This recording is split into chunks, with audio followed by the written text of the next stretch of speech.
अक्सर आप सभी सुना करते हैं, जैसा हमारा खान पान होता है और जैसा हमारा सोच होता है वैसे ही हमारा शरीर भी रिस्पॉन्स करता है। यानी कि अगर आपका खान पान सही है और आपका थिंकिंग यानी मेंटेलिटी आप अगर सकारात्मक सोचते हैं तो आपका शरीर भी वैसा ही रिस्पॉन्स करता है। तो आज हम बात करने वाले हैं हार्ट ब्लॉकेज क्या है और उससे कैसे हम बच सकते हैं। यानी कि हार्ट भी हमारे थिंकिंग पे ही डिपेंड करता है, जैसा हम सोचेंगे वैसा हमारा हार्ट रिस्पॉन्स करता है। ये सबसे पहले जानने की कोशिश करते हैं हार्ट ब्लॉकेज है क्या, यानी कि हार्ट अटैक क्या है। जब कोरोनरी आर्टरी में रुकावट के कारण हमारा रक्त हृदय तक नहीं पहुंच पाता है तो यह दिल का दौरा पड़ता है, या फिर अगर दूसरे भाषा में कहें तो कोरोनरी आर्टरी में प्लेक के निर्माण से यानी प्लेक डिपोजिशन के कारण आर्टरी में ब्लड का सर्कुलेशन सही तरीके से नहीं हो पाता है, जिसकी वजह से हमारा हृदय कार्य करना बंद कर देता है, जिसको हम हार्ट अटैक कहते हैं। अब आइए जान लेते हैं हार्ट अटैक के लक्षण क्या होते हैं। सीने में बेचैनी और दर्द होना, ठंडा पसीना, खासकर रात के समय में ज्यादा पसीना आना, बाजुओं में,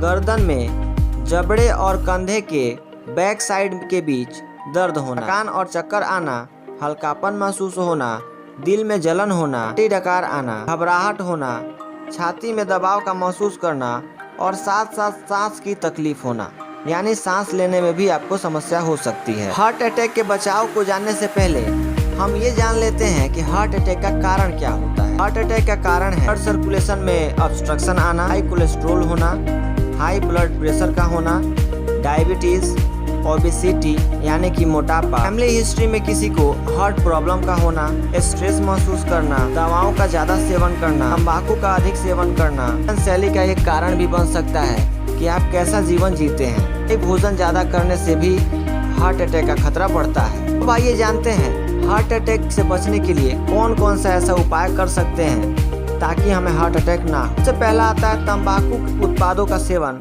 कम करें या फिर तंबाकू का सेवन करने से बचें। यदि आप वजन वाले हैं तो आप अपने वजन को कम करें, योगा करें, व्यायाम करें और पैदल चलने जैसी गतिविधियों को बढ़ाएं और सकारात्मक जीवन जिए। तला हुआ भोजन जैसे ब्रेड पकौड़ा ये सब ऑमलेट वगैरह खाना बंद करें। ऐसा खाना खाएं जो दिल के लिए स्वस्थ हो। धूम्रपान छोड़ें, अच्छे तरीके की नींद लें, यानी लगभग 7 से 8 घंटे की नींद लें। हाई कोलेस्ट्रॉल और डायबिटीज जैसे बीमारियों का उचित समय पर उपचार कराएं। खाना पकाने के लिए जैतून के तेल का ही प्रयोग करें। ऐसे ही डिजीज से प्रिवेंशन और उसके ट्रीटमेंट की जानकारी के लिए हमारे चैनल पर